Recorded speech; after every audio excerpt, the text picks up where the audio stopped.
CINEMANIACS, the next 3 days, movie review. Ha. Yeah.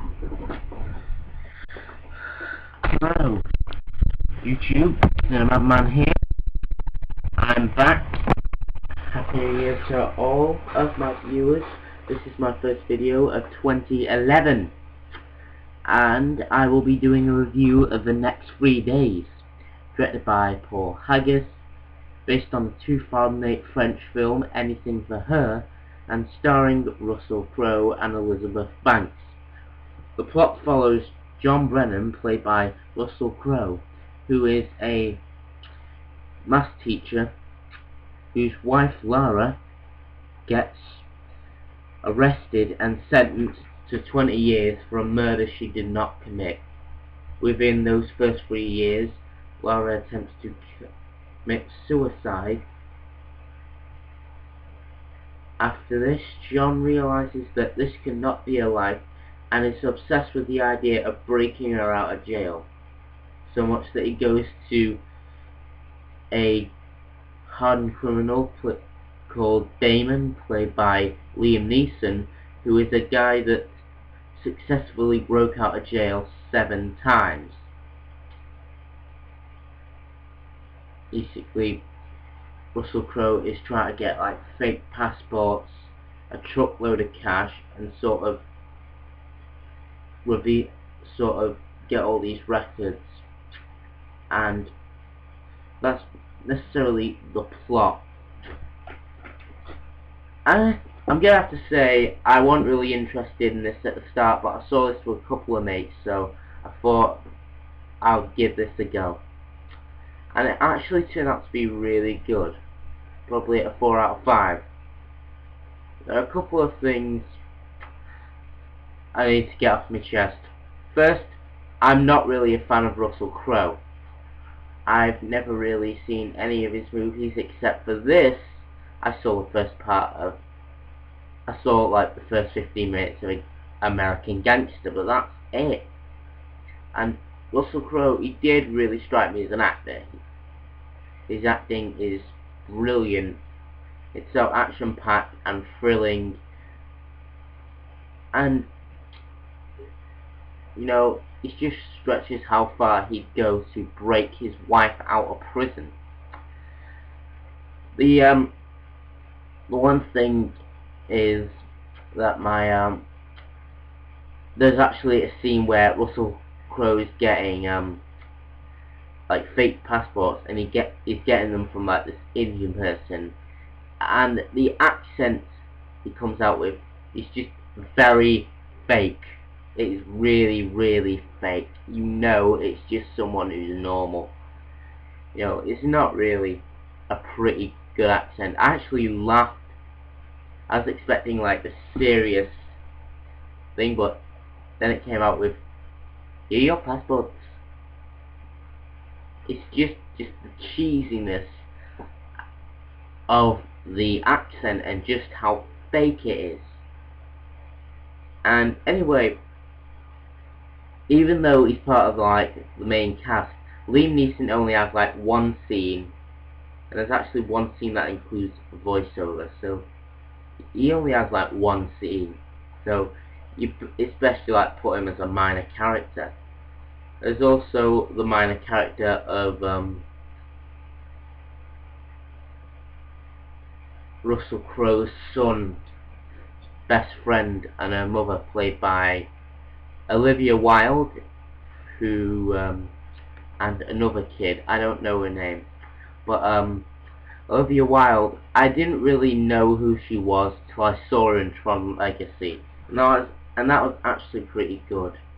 I'll do a review on that next time, but anyway, there's actually they actually are part of like minor characters that actually give some hope to Russell Crowe, and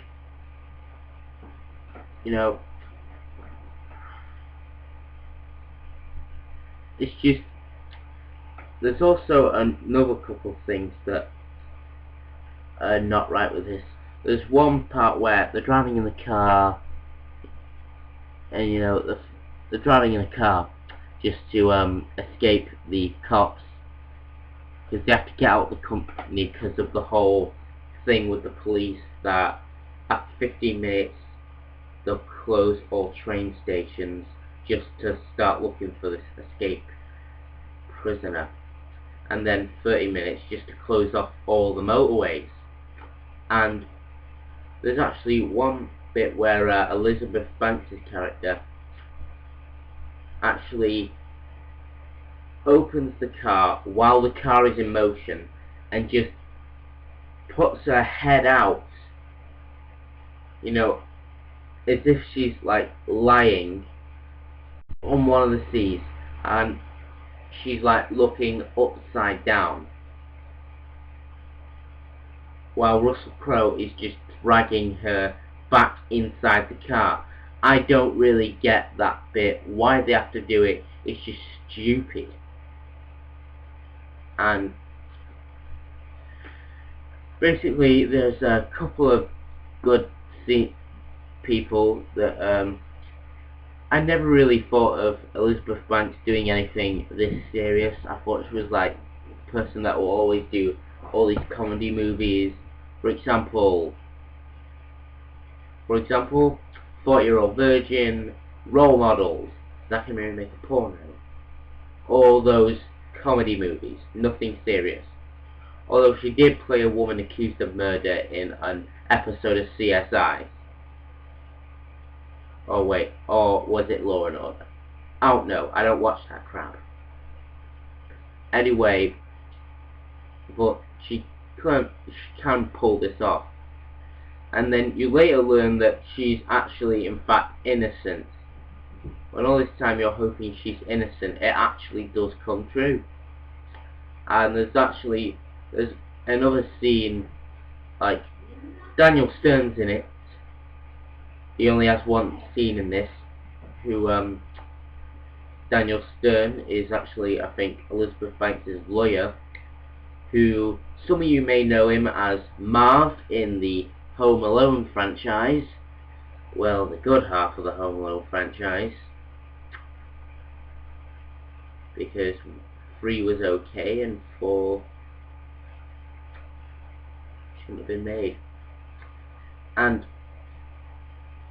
I've actually thought this was kind of good. There's actually scenes where, like, close to the end, where they're breaking out of prison, the scenes after that, you expect something to happen and the credits to roll, and it keeps like hiring your expectations, like,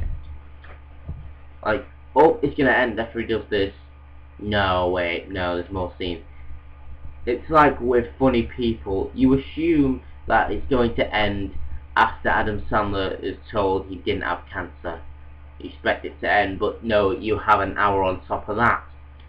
And it's like with the next 3 days, you expect it to end, because this was all about her breaking out of prison. She's out of prison, so it's supposed to end. And anyway, Russell Crowe, I thought like he was going to do all these nostalgic movies, like, that's the only thing, I thought that was the only thing he's good for like doing these nostalgic movies like Gladiator and Robin Hood. And he's actually pretty good in this, you know. I wasn't really a fan of Russell Crowe at first, but I thought this was good. I only saw the first part of American Gangster. And yeah, so I'm actually seeing it tonight for the second time. So, because it's on up the road from my house, I'm actually seeing it for a second time. So I'm sure I'll enjoy it that time because it was so good. It was just brilliant. I was blown away with it. And also the music, the photography. I mean, Paul Haggis is actually, you know, he directed the film Crash, which I've not seen. I have that in my Sky Plus planner, so I'll probably watch that And the music is done by Danny Elfman, who is a good composer. He's done loads of good compositions like Charlie and the Chocolate Factory, The Nightmare Before Christmas, you know, most of Tim Burton's movies.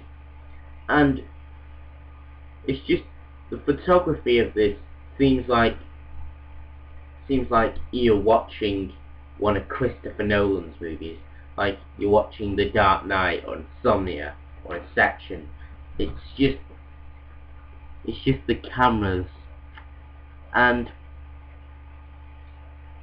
you know, I'm definitely gonna miss tonight's episode of Shameless because of this. And anyway, so there's also some good action scenes, like when they have to like switch clothes every corner they make. They have to, like, when they're escaping from a hospital, yes, you thought it was a prison, but actually in this film Elizabeth Banks' character is actually diabetic, so she has to go and get a shot at the hospital before she can return to prison. Russell Crowe breaks her out of there, and they have to, like, every corner, every time they like turn a corner, they have to change outfits.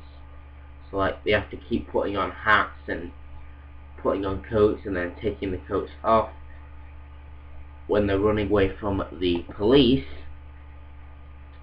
So yep, they have to do that every time they're running away from the police. Yeah, this is I know this is just a foolish joke. I was meaning to put this in there.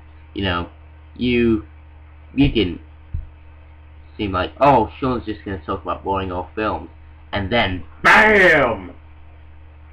Yeah? That's right. Okay, I'm just going to turn that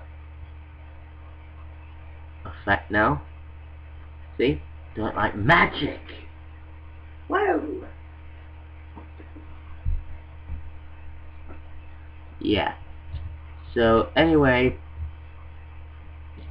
I'm going to give the next 3 days 4 stars.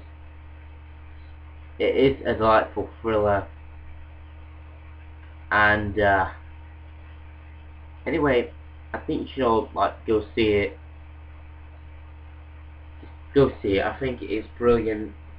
You know, you're not going to be let down by this. So anyway, CINEMATICS signing out. See you later. Please rate, comment, and subscribe.